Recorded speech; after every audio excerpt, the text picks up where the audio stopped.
Hello, I am back. I'm still a little bit sniffly. I have my hanky on hand here, just in case. But yeah, I am ready to do another set of reviews. And not a moment too soon, because you and I, and the rest of the beverage world are quickly coming up on T-Day, Tariff Day.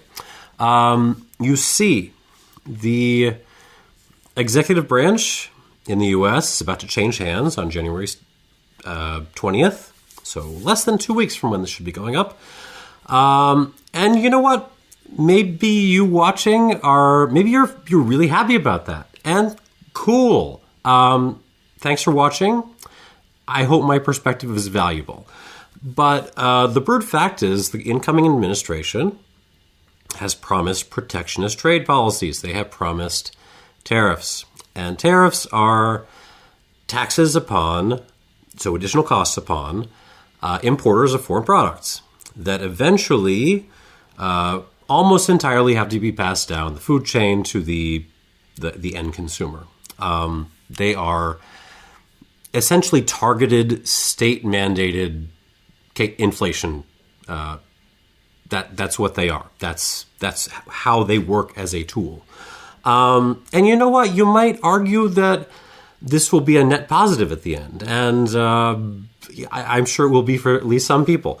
But the brute fact is, if you enjoy certain kinds of foreign goods that are going to be tariffed, or even domestically made goods that consists of some stuff that gets tariffed, you're going to see price hikes.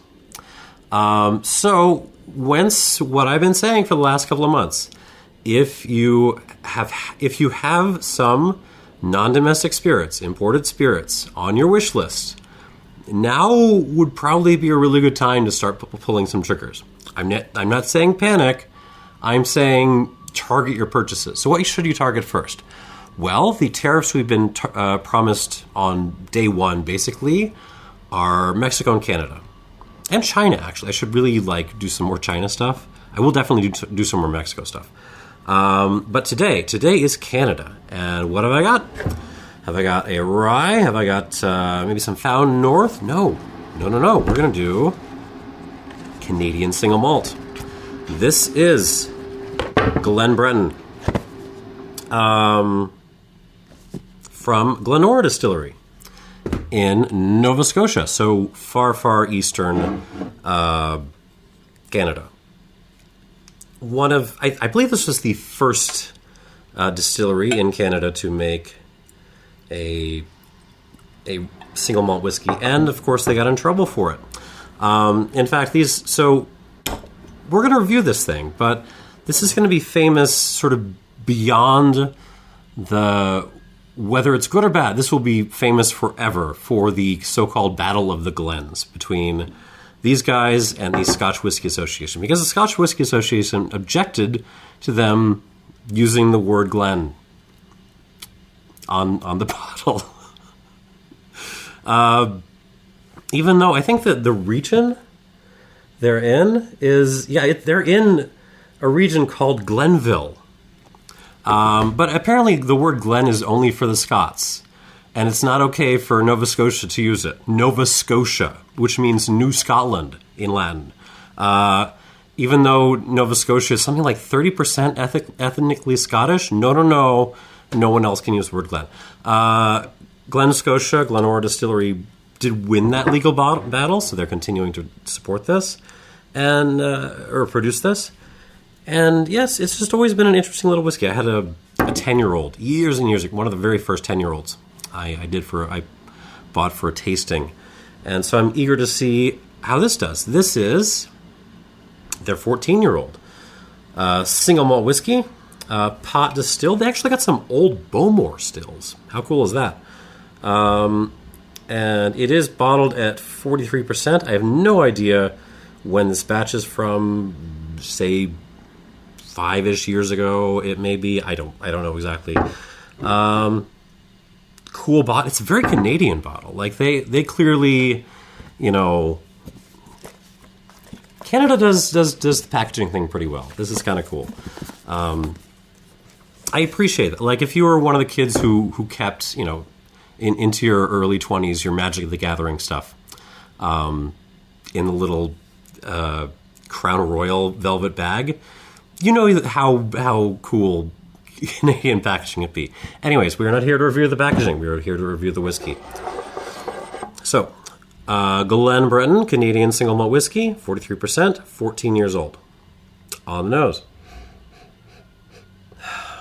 Yeah, my sniffer is... We're close. We're like 95%. That being said, I'm still not smelling that much in this, but I don't think it's me. I mean...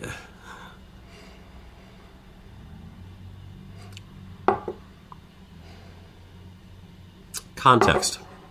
I should mention some context for this. So when the first Glen Breton I bought was the 10-year-old.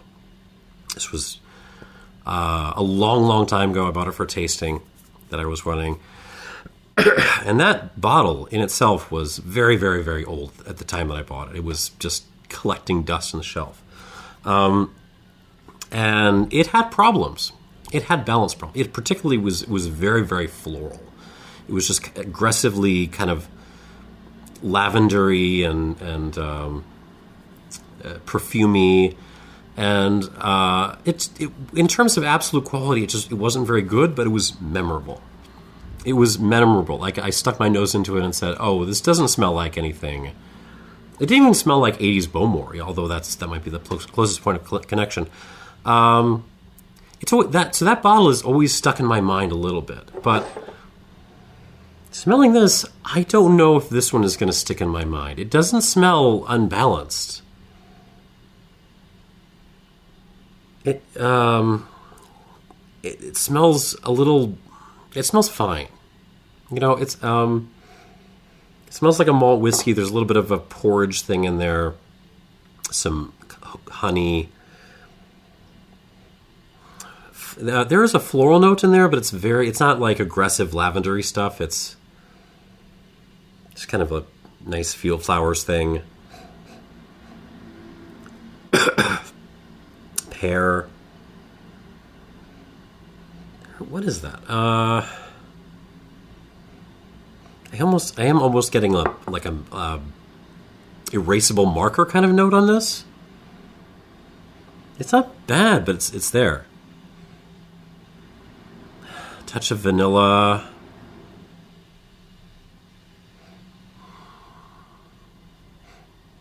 Yes, it's like it really it's really in a lot of ways just smells like a conventional nice fruity floral space cider.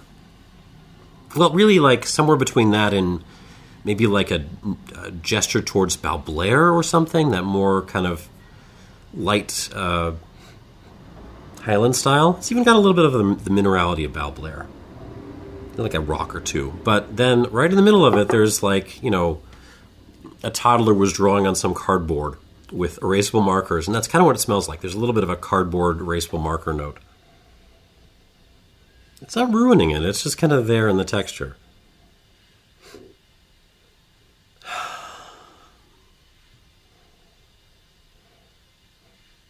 I'm trying to get more. There's like a touch of green, like unripe strawberry. Maybe. More honey. I swear it's not my nose. I think it's just the whiskey. On the palate.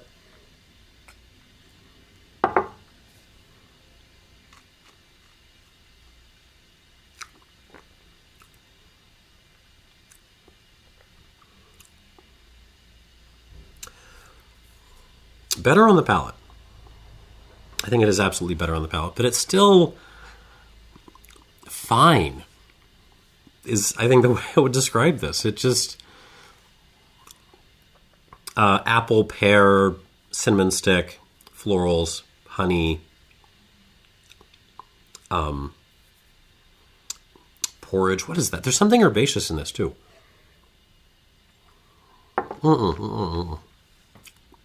It's like almost a. It's in the port. Actually, like vegetable congee. the rice porridge. There's a little bit of that going on, but also like a barley porridge thing. Vanilla creme brulee. There's a little bit of that cardboard note kind of creeping into the finish, and the mouth length on this is very short. I'm not getting anything past my molars. Could it be like I'm recovering from my cold? Yeah, but I was tasting this guy like before my cold, and it was kind of doing the same thing. So I think it's just the whiskey.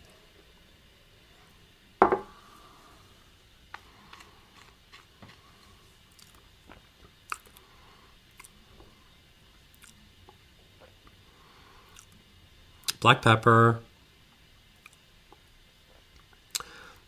florals again. I mean, it's fine. It's nice. It reminds me a little bit of some of those little less than interesting Val Blairs that were coming out. I don't know, a decade ago. I don't hate it, but it's also just I'm not going to remember this. Like you could, especially in the U.S., Glen Bretons are expensive. You can get them cheaper at the overseas retailers. Don't tell anyone. They're cheaper over there. But like you can get very much the same experience just buying a basic 43% Speyside Highlander kind of thing. And you know what? I mean, it's kind of bringing me down because I wanted to come out here and champion our friends up north, champion Canada, and this is just not showing up. So you know what? I'm going to pull my emergency lever. I'm going to pull my escape hatch. We're also going to review this. This is a pick I bought years ago. Stalk Barrel. Stalk Barrel from Stillwater Distillery in, I think this is Ontario. Yeah, Concord, Ontario. This is a pick I bought like, I don't know, 6-8 years ago, something like that. This was one of the first bottlings of this I ever saw. Damn it, I want to try it out. Because this is not giving me the sauce. Glen Breton does not have the sauce. And that's fine, but I want to taste something interesting that I'm going to remember. Okay, so this is Stalk Barrel Single Malt Whiskey. This is a grained grass distiller. They're buying up from barley from local farms. They're doing everything in-house, and that's awesome. They also make other kinds of whiskey. I think they make some rye and things. Anyways, this is cask number 2. Cask number 2. I think this was a Binny's pick. I can't really remember. But it's bottled 62 in cask number 2, bottled at 61.3%, which is a heck of a lot stronger than the Glen Breton. It is not going to be old. I think this is 3 as opposed to 14. That being said, Glen Breton just doesn't present as it's like 14 going on 11. So maybe 10. Oh. So the Stalk Barrel immediately showing a little more character. It's raw. This is a little bit. We're close to the grain here. Okay, imagine making a big old bowl of oatmeal, mixing some different honeys into it. There's some clover honey, but there's also maybe some heavier manuka and stuff in there as well. Some honeydew honey. And then you're just going to toss a whole bunch of freshly chopped basil into your oatmeal. Mix that around in there too. Yeah, there's a fun herbaceous edge to this. Minerality, a couple of like wet stones.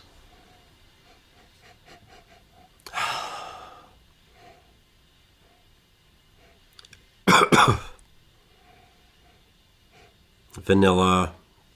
These were fresh casks. I do not think the Glen Breton was in super duper fresh casks. Vanilla, white pepper. Touch of floral here too, but it's much more subdued. The Glen Breton is more floral than this. Is more herbaceous, grainy. Even a little bit of like a baked banana kind of thing. A little banana bread.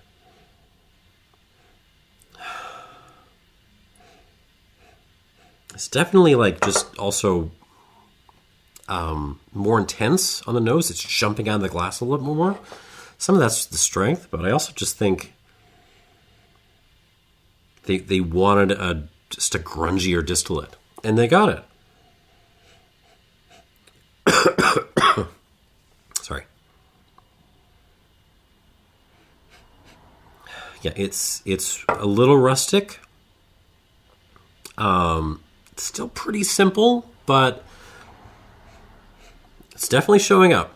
It's here to play on the palate.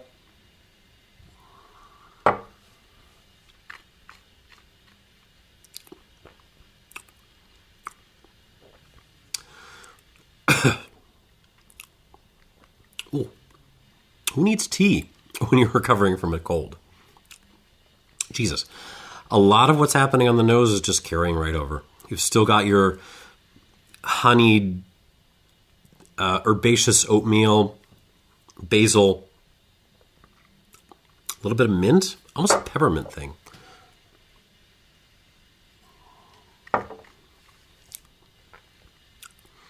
Yeah, it's not just the leaves. There's actually like a York peppermint patty thing going on here, but not disgusting. By the way, York peppermint patties, easily the least of the mint candies. Easily. Like, find me the person who prefers like York over Andes and Junior Mints. Like, that person does not exist. I'm sorry. But it works in the context of the whiskey. Sorry. Lots of black pepper. Lots of black pepper. Vanilla.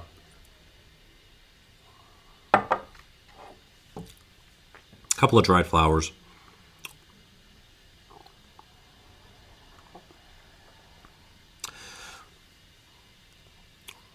Fruit, yeah, a little bit of fruit, like a little bit of like a chopped cider apple, chopped green apple kind of thing. It's not fruity.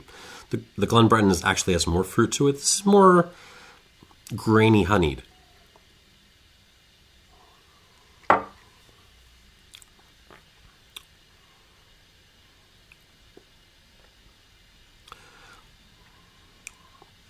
More mouthfeel, longer finish, more mouth length.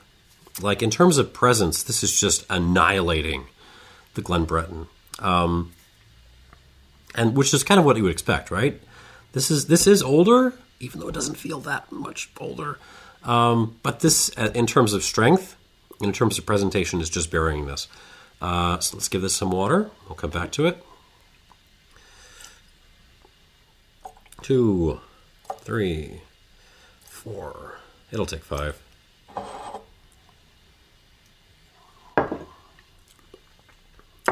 Oh, nice. Ooh, big red chewing gum. Right away. Moving back to the Glen Breton. I really hope this liked its 4 drops of water. Let's see.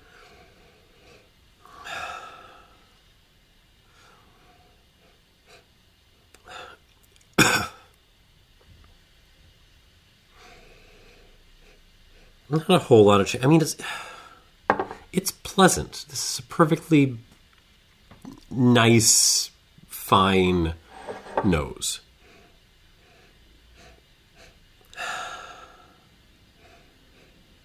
I mean, if you got, I don't know, if you have like some grandparents living out in Ontario, maybe, London or something, and you just want to buy them a nice Canadian whiskey that's not going to challenge them too much, this is nice. Like, they're the one where they're like, oh, what's this? This is not, I usually drink Scotch. Is this from Scotch? No, this is from right here in Canada. Wow. It's that kind of bottle. Like, it's fine. It's nice.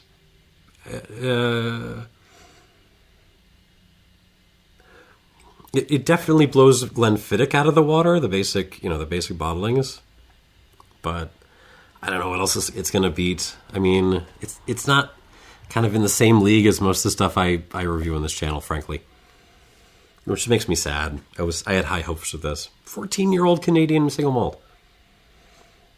I'm babbling because I'm not really getting, I'm just not getting much on the nose. That's new anyways. I'm still got a little floral, pear, that little nut gesture towards strawberry. That weird marker thing. What the hell is that? Yeah, marker and cardboard.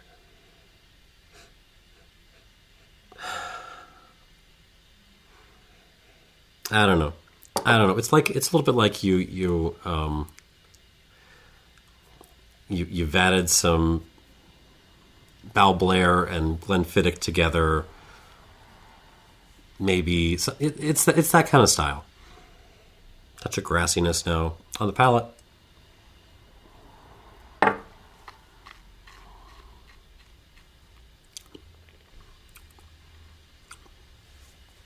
Sometimes water helps. Mouth length is still kind of crap. It's still not getting past my molars at all. But the mouth presence has filled out a little bit. This is now kind of gently massaging my mouth with peppery flowers. And it's fine. It's nice. It's not anywhere near as floral as that old 10-year-old that I had. But it has a floral character to it.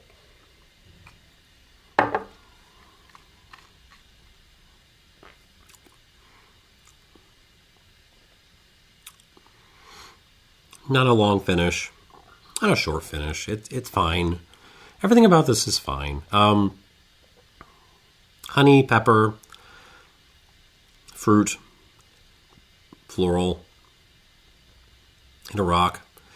Water actually kind of took the cardboardy thing away, though, which is nice. So, big ups for that.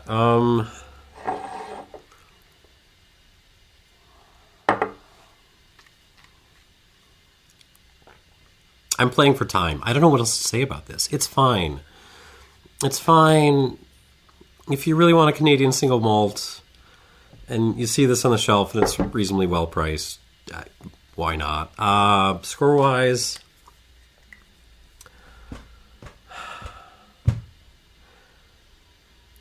I can't get an 84 out of this. Yeah, I'll give it an 83. I'll be nice. 83 points. It's fine. Does not taste like a 14-year-old. Do not pay the prices you see in the American shops. It is not worth that. Back to the Stalk Barrel. Barrel number 2.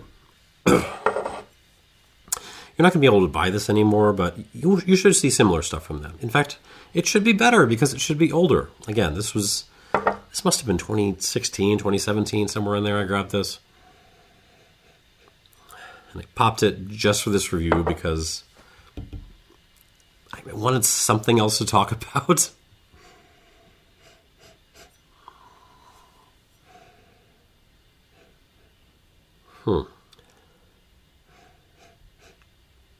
I was hoping water would bring out a little bit more brightness and fruit on the nose. It really hasn't done that. This is actually starting to bring out a little bit of magic marker in this one now. It's more magic marker than this was erasable marker, right? Yeah, different markers. Still nice. I mean, it still brings a little graininess and honey, but it's not. I like the nose when it was neat more. Now the palate.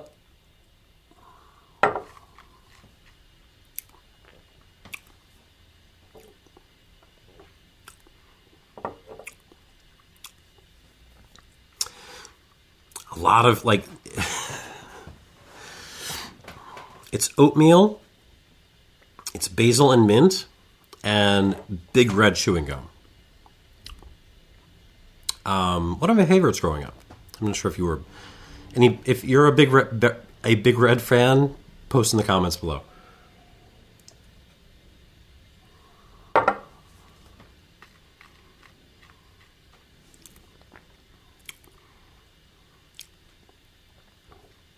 That said, I don't think the palate is actually better than it was neat.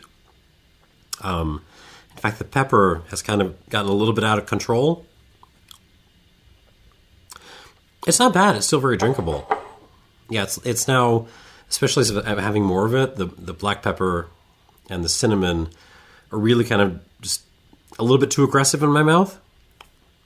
It wouldn't be bad if there were other stuff that was sustaining and holding on longer through the finish to kind of balance it off, but it really isn't. So this is one, if you have this bottle by some chance, I wouldn't add water to it.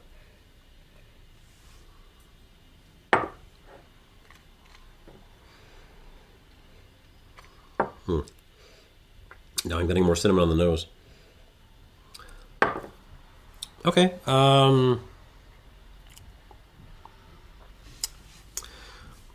It's not that much better than the Glen Breton.